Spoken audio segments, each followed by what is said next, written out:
Mr. Wright, we're at a beautiful wall in your home. Tell me about your children. My children, I'd always want all my kids to get a good education. My son, the oldest, when he graduated from high school, I was in Thailand and he decided that he shouldn't go to school. Instead, he enlisted in the Air Force. Then he found out that education was the key. So he got his education in the Air Force and went on to get a commission and retired as a full colonel. My girls from high school, they went straight to college. In fact, one to graduate from high school on Okinawa. So we had to make a decision, should we keep her in Okinawa instead of college or send her back? So we decided to send her home. So she had to fly by herself. I had a friend in California. I know she was going to land there. I made an arrangement that he should meet her and make sure she get from the base to San Francisco. We know she had to stop in Atlanta, but she didn't have to change terminal.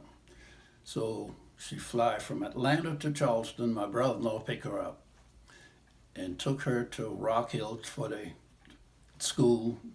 She went there, come back after the interview, and she went back to school. So she was actually in school about 6 months before we got back to the States. Sharon, we were in Sumter, and we were able to take her to school right then. Then I retired, and Sharon and Wanda were in college. Wanda was a senior, and Marianne was in high school. We were in Sumter. Marianne had never went back to the same school but once through 10th grade. So she was going in 11th grade. So I know I had to retire. And so in 1974, we made an arrangement to build our home.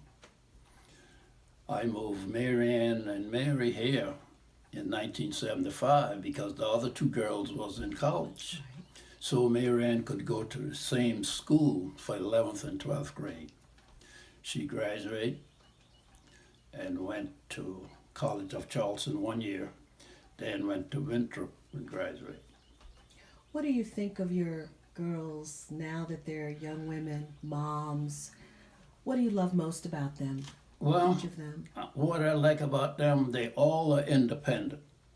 And they use their education to their advantage. They didn't waste it. They do lots of creative things. I think Mary Ann tried to do too much at times. But She's awfully yeah. talented. But out of the three girls, one is the one that is more, like you could say, soft. Mm-hmm. You know, she's in a good profession because she liked kids, so she teach. Sharon, on the other hand, is more like me. She likes to be an authority, so therefore she went into the Air Force, and actually she retired as a full colonel. That's awesome. When she left the Air Force, she was over all of the nurses in the Air Force. She was responsible for their assignment and for their training in the Air Force. One thing she did in the Air Force, since she was in the position, she requested from Congress some money to recruit nurses. That's and amazing. they grant her, I don't know how much, I think $7 million. And then she go around to these colleges and offer scholarship. That's fabulous. So right now she get many calls from kids that she got into the Air Force and they advanced. And as they advance, they tell her about their promotion and things like that. That's awesome. Your kids are functioning at high levels, giving back to the community, sharing with people the lessons that you and Miss Mary instilled in them so many years ago. Is that your greatest legacy, your children and your grandchildren? Would you say that's your greatest legacy? Your children, your grandchildren, your great-grandchildren? They're blessed to have you. Yeah. They're blessed. Yeah, to have. my grandkids,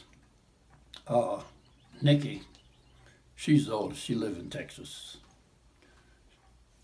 Her father didn't, my son, didn't, you know, do like a father should do. So I stepped in and do lots of things for them. Since my son divorced from their mother, her mother had a hard time, so I had to step in and do lots of things for them.